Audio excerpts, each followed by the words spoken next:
Welcome to our channel. Today we how to enable TCP load balancing with AWS ALB for VPS, full guide step by step clearly. To enable TCP load balancing with AWS ALB for your VPS, start by logging into your AWS Management Console. Navigate to the EC2 dashboard from the Services menu. In the left-hand sidebar, select Load Balancers. Click on the Create Load. Choose the Application Load Balancer option. Provide a name for your load balancer. Select the scheme as internet-facing or internal, based on your needs. In the Listeners section, set the protocol to TCP and specify the port. Choose the availability zones you want your load balancer to operate in. Next, define a target group for your instances. Click on Create Target Group and select Instances as the target type.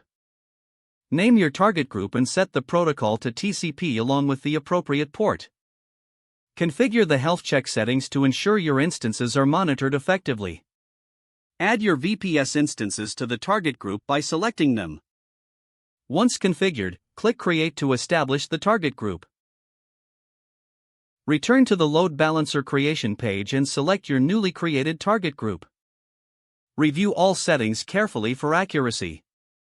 Click the Create Load Balancer button to finalize your configuration. Once the load balancer is created, note the DNS name provided by AWS. Use this DNS name to direct traffic to your VPS through the load balancer. Monitor the performance and health checks of your targets in the AWS console. Adjust settings as necessary based on traffic and performance needs.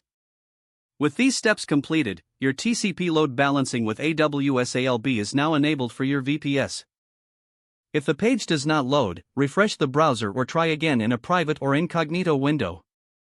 Make sure you are using the correct email address, then retype it carefully to avoid small typos. If your password is not accepted, use the reset option and create a new strong password you can remember. Check your spam folder for verification or security emails, then complete any requested confirmation steps. Enable two-factor authentication if available to improve account security and reduce unauthorized access risk. After signing in, review your profile details so your contact information and settings are accurate and current. Don't forget to like this video and subscribe to our channel for more step-by-step tech guides.